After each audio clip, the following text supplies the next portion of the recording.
Let's talk a little bit about household toxins and how to combat that. Well, this is another very present day stressor, and this is more on the biochemical level and sort of what affects us at the cellular level, but toxins are among us.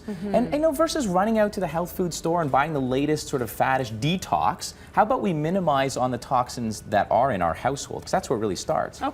And you know, we might have heard before organic is better. And that's true for a lot of them because they're more laden, let's say, with certain pesticides.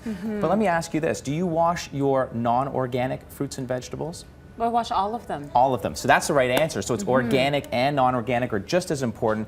Here's a little trick. Now, so we're not just talking about what's inside the fruit or the vegetable. It's important to wash all of them because it's beyond pesticides. There's coliform and E. coli bacteria and all kinds of things that are in the soil, in the handlers of the people, by the way, that are washing the fruits and vegetables. Don't tell me that. I mean, look, I know it happens, but I can't have a visual.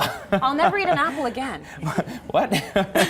No, listen. Wash your hands, people. So, please. I came up with this, you know, this whole idea because scrubbing your fruits and vegetables, apples, by the way, are very important to get organic. But using these are pretty abrasive, and they're meant these loofah gloves. You know what? They look really good on you too. Well, thank you. I could do a little Michael Jackson if you wanted. So you know, scrubbing these really well, getting into all the crevices, using your fingers to get right in there. It's very important, by the way, also to wash your fruits and vegetables before you peel them, because just peeling them isn't getting rid of. Absolutely, you're just transferring it deeper into the flesh of that fruit or vegetable. So beyond pesticides. So the Environmental Protection Agency does issue a list, the top, you know, most the dirty dozen, right? Right, you got it. And they've added 2 more. It's important to check that list to see which ones are in fact the most important to buy organic. The rest, you might as well save your money on, from my my way of thinking. Eat a rainbow, eat your fruits and vegetables, but folks, before you actually consume them, wash them. Wash them. Do you see those like washed, pre-washed 2 or 3 times spinaches? Do you wash those? No, I don't. Really? Okay, those as well. Those as well, folks. I'm those trying to wash save everything. some time.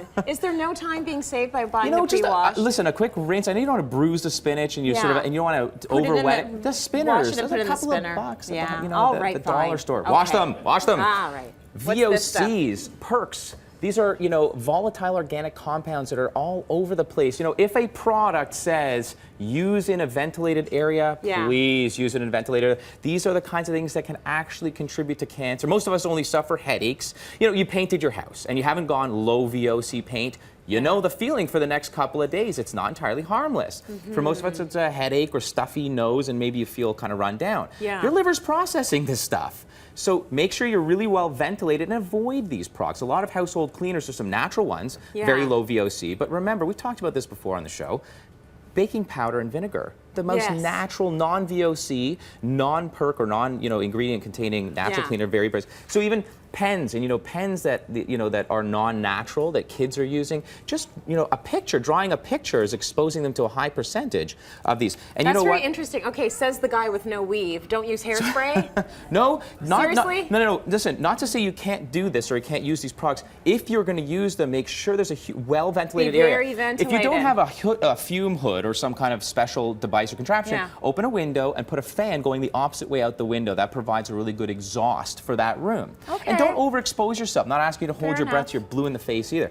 Okay, these are right from my home. These are dry clean shirts. Okay, no surprise.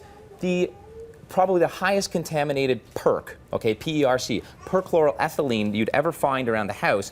You want to avoid opening these in your closet. Leave them out on a bright sunny day for a couple of minutes, and then bring them in the house. Take them out of the bag. Take them out of the bag. Absolutely. Okay. Water. Do you have a reverse osmosis water device at home? No, I don't. Get one. A reverse osmosis. Reverse osmosis. Okay, water so device. we can debunk a few things here. Go to gobottleless.ca, and we'll put that up on the website, folks. Remember, gobottleless.ca. We have to go bottleless.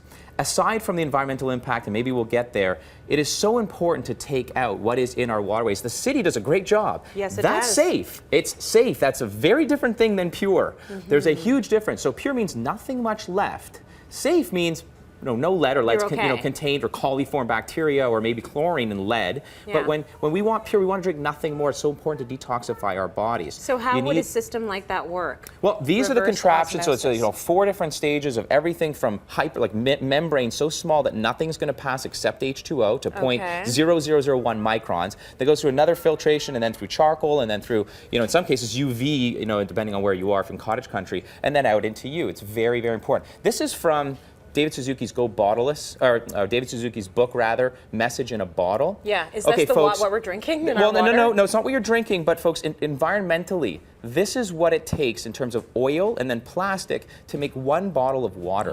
We got to start protecting our environment. This is horrible, right? So the environmental message is clear. Stop drinking this. Get an RO or buy RO water and fill up a glass water bottle. Bring that around. Much more healthy for you. There's all kinds of stuff from cysts to viruses, radionuclides. I mean, what do they use to, control and cool down a radionuclear plant? We don't know how this is affecting us. Right. Okay, so we got to consider our water. I really do feel the move has been made, though, away from this. I'm feeling it too. Sometimes I feel it, and sometimes I see stacks of these water bottles, at different locations, and I'm like, oh no! But I feel like there is a move away. But I will tell you, latest statistics. Every single day, we are drinking enough in bottled water, still to this day, that it's enough to circle the Earth end to end. Oh, Every single day, we got to lower that consumption. And beyond what you're drinking or where you're drinking it from, you're still having to consider for what's in our environment and atmosphere when it comes down to distilling or reverse osmosing your water. Okay, all right, good points. And then what do we have over here? Well, we've heard this of plastic. BPA, we've heard of plastics, but it's also important. Now, BPA got a huge spotlight,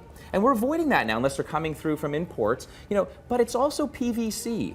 And phthalates, PTHALATEs, right? So phthalates, these are things that soften plastics. They're really important to avoid these as well. Okay. My opinion, avoid all plastics. At the end of the day, we don't know what they're doing to us. We don't know that they're safe. We just know they haven't yet caused significant harm. So the studies haven't been done. So my opinion, go glass when you're storing things, cooking things, porcelain, things that you're, exposing yourself to if you're drinking or eating out of. Right. End of story. Okay, really good tips for the household. Let's go to break. Got more coming up. Stay with us.